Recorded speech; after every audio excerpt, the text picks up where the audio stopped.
네, 안녕하세요. 전 덕가이버 한승우. 네, 안영찬. 네, 윤낙경입니다. 예, 저희 지금 리릭 카페 사장님과 함께 본격적으로 이제 카페 설립 과정 이런 걸 좀 얘기 들어보려고 합니다. 네. 그러면은 사실 창업하시는 데 있어서 그냥 알바했던 경험으로 기계는 이거 사고 요거는 이런 게 좋고 이렇게 해서 싹 사야지 하고 되게 쉽게 하셨을 것 같아요. 네.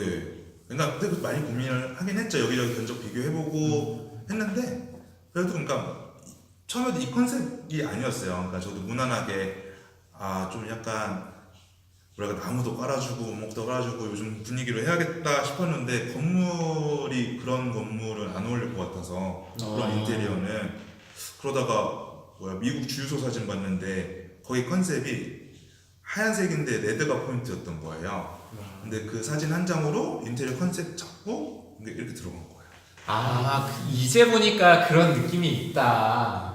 미국 주유소 같은 그런 게 있다. 그렇게 해가지고 그 사진 하나 보고 인테리어 그냥 화이트랑 레드 포인트로 가야겠다 그래가지고 그럼 어떻게 해야지? 거기서 시작된 거예요. 그러면은 카페 하시기 전에 그 디자인 컨셉 잡는 거 리서치를 엄청 많이 하셨겠어요? 진짜 여기저기 막 카페를 많이 보고 막 엄청 봤죠.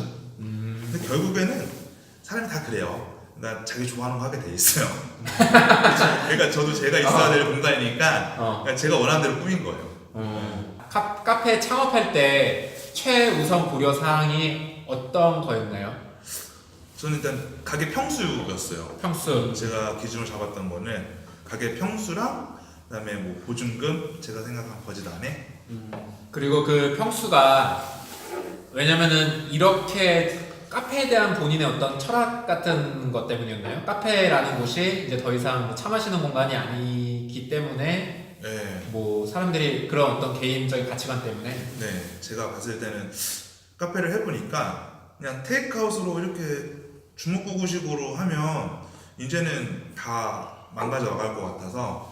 왜요? 그래도 뭐 되게 옛날에 이제 이태원에 스탠딩 커피나 그런 데는 괜찮죠. 오히려 그러니까 완전 그렇게 유동인구가 많고 오히려 진짜로 그렇게 테이크아웃에서 마진율을 가져갈 수 있는 데라 그러면 좋긴 한데 근데 요즘은 또 백다방도 있고 그러면 공간을 제공하지 않으면 차라리 저 같아도 싼 데 가서 먹겠어요.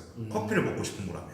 왜요? 오히려 커피를 마시고 싶은 거라면 그냥 마시는 데 가서 딱 들고 마시면 되는 거 아니에요? 근데 그러면 근데- 편의점 커피도 요즘 너무 맛있게 나오니까. 요즘 소비자들은 그렇게 생각 안 하는 것 같아요. 특히나 되게 합리적이어서 뭔가 내가 여기 와서 득될 게 없다고 생각하면 안 오는 것 같아요. 그러니까 내가 커피를 마시고 싶다. 근데 나는 커피 맛을 잘 모르는데 그냥 커피를 마시고 싶다. 특히나 직장인분들은 많거든요. 그냥 커피를 마시는 게 아니라 카페인이 필요한 거예요. 오 맞아 마약 같은 느낌으로. 네. 그러니까 이게 맛있는 커피든 진짜 맛없는 커피든 중요하진 않는 거예요. 그분한테 중요한 거는 가격인 거예요. 그럼 여기 가격 대비 이제 많은 카페인의 양. 네, 그렇죠. 그러면은 카페를 뭐 어떤 사람들이 이제 나도 카페 해보고 싶다. 근데 사장님처럼 알바를 많이 못 해봤어. 그런 경우에는 왜냐면 저희 이제 직장인 여자애들 보면 조금 어린 애들은 회사 때려치고 카페 하고 싶다 이런 애들 되게 많아요. 그럼 그런 사람들이 이제 접근을 하겠다 그러면 뭐 아까 말씀하신 것처럼 내가 목 좋은 곳에 그런 테이크아웃을 할지 아니면은 조금 인적이 드문 곳에 테이크아웃은 일단 안 된다. 인적이 드문 곳에 테이크아웃으로 들어가는 것 자체가 아예 성립이 안 되는 것 같아요. 아예. 네. 그러면 인적이 드문 곳에는 넓게 해서 요즘 트렌드는 어떤 공간으로서 그 상권을 봐야 되는 것 같아요. 그러니까 내가 뭐 어떤 커피숍을 하고 싶고 대신 근데 거기에 맞춰 상권을 봐야 되는 것 같아요. 그러니까 예를 들어 정말 유동인구가 많은 강남 이런 데서 정말 테이크아웃도 너무 많은 테이크아웃점들이 있잖아요. 이 테이크아웃점들과 다르게 내가 돈을 벌려고 그러면 뭔가 다른 게 있어야 되긴 해요. 확실히.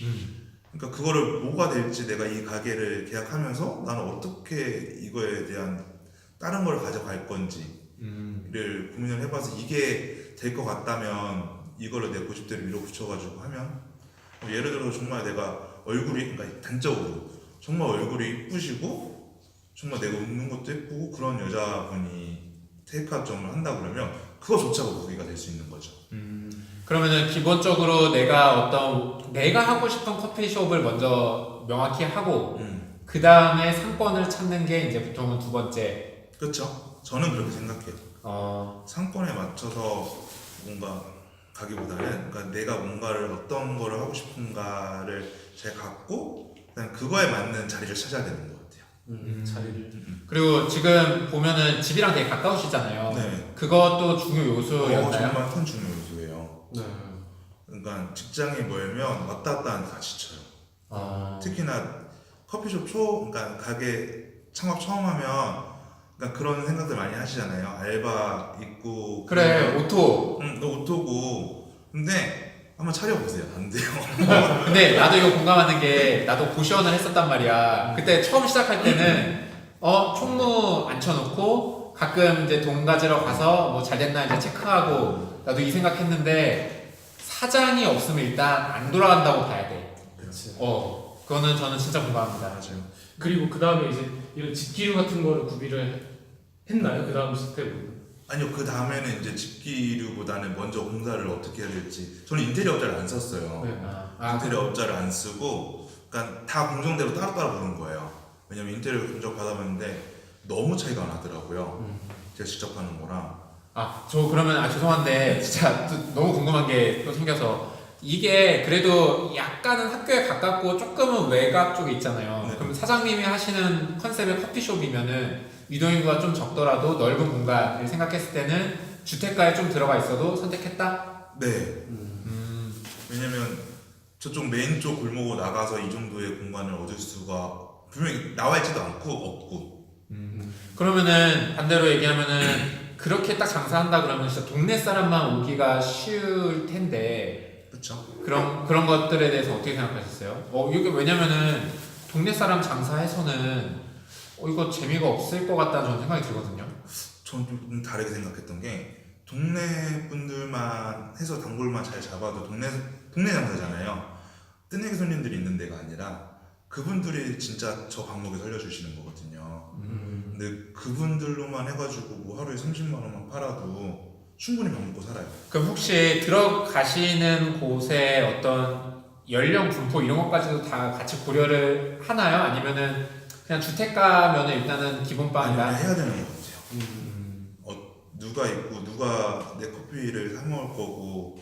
그러니까 저도 인테리어를 이렇게 해놓은 게 제 스타일도 있지만 어떻게 보면 제 메인 타겟층은 그 대학교 학생분들이니까 이렇게 해도 좋아라 해주시겠다라는 생각은 있어서 확신은 없었지만 생각은 있어가지고 이렇게 한 거거든요. 그러면은 어쨌든 인테리어 업체에 맡기면 결국은 그거는 뭐 소개받고 뭐 그 업체가 해놓은 포트폴리오 보고 그런 식으로 하면 어쨌든 돈은 비쌀지라도 일은 인테리어 같은 거는 대체로 깔끔하게 해놓는다. 아니요, 또 그것도 그것도 아니고 케바케지. 케바케. 아. 인테리어 업체마다 케바케고.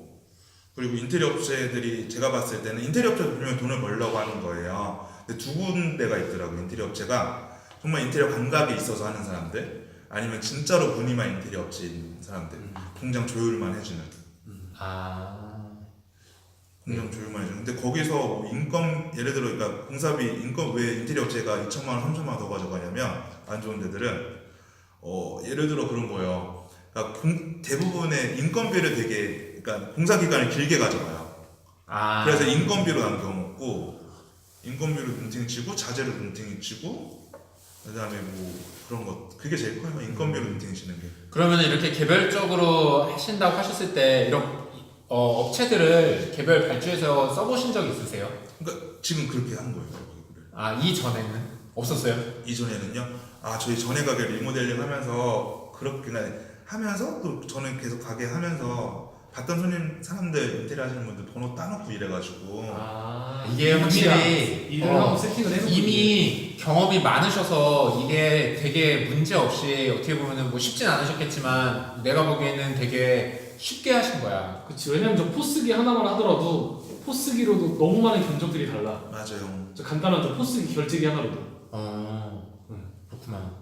그래서 그 인테리어를 개별적으로 다 하실 때 뭐 특별한 좀 애로사항은 없으셨어요? 진짜 생각지도 못한 애로사항. 너무 많은 것 같아요. 네. 알고서도 했는데도. 네.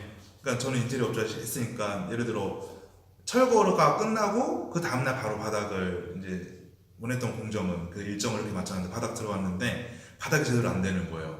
왜 못해서? 바닥이 오늘 비가 와가지고요. 아, 바닥 공정이 비가 오면 안 되거든요. 네. 에폭시 효과라서. 그러니까 비가 와가지고 안 되니까 그 다음날 바로 전기 들어오고. 그러니까 오늘 바닥이 끝났어야지 내일 전기 들어오고 이게 다 그러는데 오늘 비가 와버려서 바닥이 안 되잖아요. 그럼 다음날로 미루면 오히려 다행인데 다음날도 이 사람들도 일정이 있어요. 다음날 안 되고 내일 모레 돼버리고 이러면 이게 다 이제 다 뒤죽박죽 돼버리는 거예요. 그럼 또 다시 맞춰야 돼요 서로. 아, 그럼 개별 공정. 이게 결국은 약간 어려운 점이나 포인트는 일정 맞추는 거. 일정 맞추는 거. 아, 나머지는 어차피 내가 여기서 지키고 있으면 시키는 대로는 다 해주니까 그렇죠. 그런 공정상의 애로사항은 좀 별로 없고. 네. 일정 맞추는 게 제일 큰. 그러면은 그 어쨌든 카페 경험 되게 많으시니까 주로 커피숍을 했을 때 굉장히 소비를 많이 하는 연령층과 이런 연령층이 많은 곳은 피해야 된다 이런 게 있나요? 저는 아주머니들. 아주머니들을 피해요? 그러니까 확실히 많이 사드시고 그래요. 좋아요. 근데 일하기 너무 힘들어요. 그러니까 아주머니도 아주머니 나름인데 그것도 동네마다 되게 달라요. 아, 진짜로 너무나 드센 아줌마들이 많은. 그러니까 이런 말 하면 좀 그런데 그래도 좀 약간 경제 여유가 있는. 적은 분들 같은 경우에는 정말 힘들어요. 그러니까 커피숍 진상이 괜히 진상이 아니라 말도 안 되는 거를 요구하시는 아주머니들은 정말 힘들게 해요. 사람들은. 그거는 그 이야기는 다음 편. 이제 지금은 이제 창업하는 과정에 대해서 좀 더 집중해서 얘기해보고요. 이것도 근데 재밌을 것 같다. 자, 그러면은 일단 컨셉은 인터넷으로 막 서치를 해서 사실 창조하기보다는 빠르게 이제 카피해서 여기에 맞게 잘 하고. 근데 아까 그 얘기 하셨어요. 이거 건물이랑 어울리는 인테리어라고 하셨는데 네. 일반적으로 그렇게 하나요? 일반적으로요. 그러니까 일반적으로 건물의 디자인을까지 고려를 해서 이 안에 디자인을 보통 근데 업주가 원하는 디자인을 하죠. 근데 건물 외관이랑도 저는 맞아야 된다 생각이 들어서 그리고 또 이게 신축 건물이어서 그리고 건물도 너무 이쁘게 지어져 있어요. 그러니까 어쩔 수 없이 고려 상황이 됐던 거죠. 그 건물 제가 지었습니다. 제가 디자인 다 했습니다. 기승전. 네. 뭐 어쨌든 근데 뭐 만약에 어떤 분들은 건물과 전혀 관계없이 나는 그래도 이런 인테리어 하고 싶다라고 한다면 그거는 괜찮다? 근데 그럼 돈이 많이 들어요. 외관까지 같이 뭐 예를 들어서 갈바를 씌워가지고 페인트를 한다 그래도 그 돈이 못해도 5, 600원 들어가니까 네. 최대한 저는 살려서 하는 게 좋은 것 같아요. 그러면은 내가 모든 거를 갖춘 대체로 원하는 평수와 원하는 가격과 뭐 원하는 인구가 있다. 근데 딱 그 자리를 가서 건물을 봤더니 인테리어가 내 맘대로 하기는 좀 쉽지 않을 것 같아. 그럴 때는 어떻게 뭔가를 포기를 해야 돼요. 선택을 해야 돼요. 우선순위 만약 그렇다면 하실 거예요? 저요? 네. 저는 그러니까 이게 너무 근데 그래가지고 그래도 근데 뭔가 재밌을 것 같으면 할 것 같아요. 재밌을 것 같으면 뭔가 할 수 있을 것 같아요. 여기는 뭔가 좀 그러니까 속된 말로 사이즈가 나온다 싶으면 할 것 같아요. 그러면 지금 이제 우선 공간에 대해서 우선 좀 얘기를 어느 정도 한 것 같은데 네. 그 다음에 이제 어떤 거를 고려하셨나요? 인테리어. 그러니까 맨 처음에 커피숍을 하게 됐을 때 계약을 하고 원하는 제가 기준에 맞춰서 계약을 하고 네. 그다음에 인테리어를 이제 들어가야 되는데 인테리어 하는데 되게 머리가 아프더라고요. 그래서 저는 인테리어 업자를 안 쓰기로 했고 왜냐면 그게 큰 돈도 없었고 왜냐하면 저기 이 등 같은 것도 보면 이제 일반적으로 있는 등은 아니잖아요. 사실. 네. 그러니까 최대한 많이 그래도 서치를 했죠. 네. 그래서 그러면서 제가 원하는 느낌의 전등들을 계속 찾아 나가는 거예요. 사실 거의 조명이 거의 한 8화를 차지하잖아요. 이제 그렇죠. 공간이 있어서. 의외로 그거에 대한 연구를 되게 많이 해야겠네요. 그러니까 혼자 하다 인테리어 업자가 있다 그러면 그렇게 찾아가서 완충하고 제가 혼자 할 수 있는 걸 같이 해주는데 혼자 하다 보니까 이런 서치들을 되게 많이 해야 돼요. 그러면은 결국은 그런 업자들을 안 쓰신 거는 비용 문제 때문에 안 쓰신 거고 네. 만약에 썼으면 돈이 좀 여유가 있었으면 적극적으로 썼을 것 같다. 그러니까 그 감각이 없다 그러면 써야 되는 것 같아요. 그러니까 뭐냐 내가 어느 정도 평타 이상은 하겠다라는 감각이 없으면 인테리어 업자 그것도 잘하시는 분 여기저기 견적 받아서 해야 되는 것 같긴 해요. 그러니까 그 퀄리티가 확실히 인테리어 업자를 쓰시면 사기꾼도 많아요. 근데 제대로 잘하시는 분도 많아가지고 근데 그거에 대한 그 비용이 만만치가 않아요. 얼마 정도 하나요? 못해도 막 평당 진짜로 뭐 100만 원 달라는 분도 계시고 아, 몇천만 원. 한 2, 3천이 그냥 무조건 날라가죠. 네. 2, 3천에 또 이제 또 추가적으로 발생하는 것도 생기니까. 네. 네. 그러면은 처음에 딱 창업하시려고 했을 때, 아, 여기는 몇 장 팔아야 어느 정도 나오고, 여기는 몇 장 정도 팔 수 있을 것 같고, 그래서 인테리어나 초기 투자를 이 정도까지 하면 안 되겠다, 이런 재무적인 계획을 세우고 하셨나요? 저는 근데 그걸 안 세우고 있어요. 좀 크게 생각을 안 하고 제가 갖고 있는 부자 안에서 빨랑 해버리고 그래서 요즘 좀 그러니까 후회가 되는 거는 그걸 완벽하게 좀 어느 정도는 해놓고 또 여유자금도 어느 정도는 그걸 생각해서 빼놓고 그랬으면 더 빨랑빨랑 뭔가를 지금 차려놓고서도 문제되는 것들을 더 할 수 있었을 것 같은데 그게 안 돼가지고 그게 조금 애로사항이긴 해요 지금. 그럼 구체적으로 어떤 건가요? 예를 들어서 공사비도 딱 공사비만 들어가는 게 아니더라고요. 아, 차려놓고 보면 여기저기 돈 들어가는 게 한두 개가 아니에요. 예를 들어서 예를 들어서 저 파티션도 그래요. 앞에 저희 파티션이 있는데 화장실 앞에 바로 테이블 앞에가 화장실이에요. 남녀 화장실. 아, 왔다 갔다 나가게 손님들이 되게 불편하고 민망해하고 그래가지고 파티션을 다 인테리어 하고 나서 저걸 쳤죠. 저걸 파티션값만 하는데 60 얼마고. 예를 들어서 그리고서 뭐 테이블도 이 정도면 됐다 싶었는데 모자라가지고 사도 테이블 하나에 13만 5천 원이고. 와. 그러면은 총 창업 비용은 어느 정도 드셨나요? 저는 막 토탈해가지고 이거 지금 까도 되는. 이거는 사장님 판단하시면 되세요. 이거 네. 의외로 또 아무도 안 보는데 또 어디 이상한 사람들 봐가지고 네. 저 그런 적 있었어요 한번. 어디 그냥 친구가 야 이거 얼마도 안 보는데 하고 편하게 얘기했다가 어디 카페에서 그 인터넷 카페에서 우리 카페 언급하지 말아달라 해서 편집하고 그랬는데 그런 거 있으면은 저희가 편집을 해드릴게요. 괜찮아요. 근데 저는 한 7천 들었던 것 같아요. 근 1억이 들어갔네요. 그쵸. 와. 근데 보통 저 7천 싸게 한 거라고 생각을 맞아요, 해요. 맞아요. 진짜? 아니 지금 테이블 값 13만 5천 원, 뭐 파티션 값 60만 원을 얘기하다가 갑자기 7천이 나오니까 7천에 비하면 60만 원은 사실은 뭐 아까울 돈은 아니잖아요 규모로는. 근데 보통 카페 하신다고 했을 때 1억 정도는 들고서 하셔야 되는 거예요. 1억 5천, 1억. 그럼 1억 5천에서 1억은. 아 규모에 따라서 좀 다르지만 기본적으로는 1억에서 1억 5천. 만약에 내가 조금 욕심 있게 하고 싶다라고 하면은 뭐 무한대. 그러니까 어느 정도 평수가 있고, 그러니까 테이크아웃 전문점 조그맣게 뭐 진짜 인테리어 별거 안 하고 말도 안 되는 거 막 갖다 놓고 집에서 쓰던 거 모자 갖다 놓고 이렇게 하면 그걸 보증금만 주면 되죠. 네. 근데 그게 아니라 뭔가 좀 카페를 하고 싶다, 내가 나만의 카페를 뭔가 하고 싶다 이러면 못해도 1억? 그러면은 그 1억에서 1억 5천은 카페 보통 약간 평균이라는 게 조금 무의미할 수 있는데 어느 정도 되면 뽑히나요? 그런 게 좀 있나요?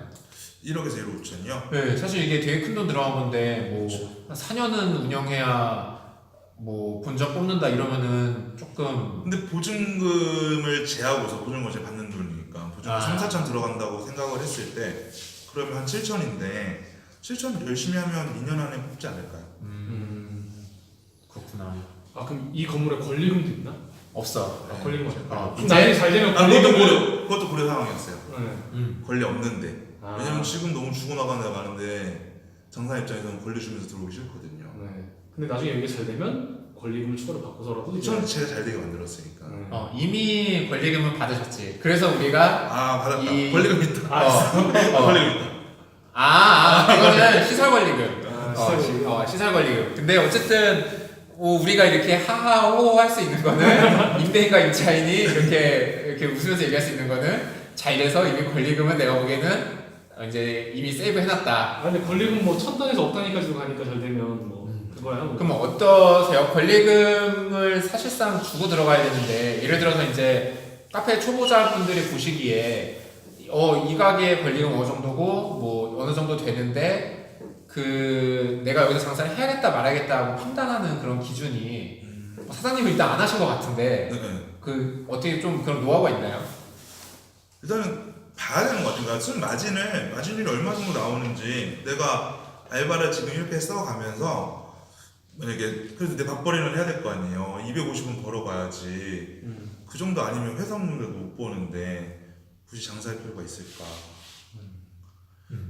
근데 나 정말 근데 그러면서 까이는 부분이 되게 많거든요. 실제로 매출은 이만큼인데 실제로 사장이 가져가는 거는 또 이번 최저임금도 올랐잖아요. 그러니까 이거를 진짜 무시 못하는 게 최저임금 올라서 정말 사장이 발로 좀 더 뛰어야 돼요. 그러지 않는 이상은 웬만한 데는 저는 조금 그냥 감히 예상하는데 이번 연도에 엄청 많이 망할 것 같긴 해요. 안 되는 데들은.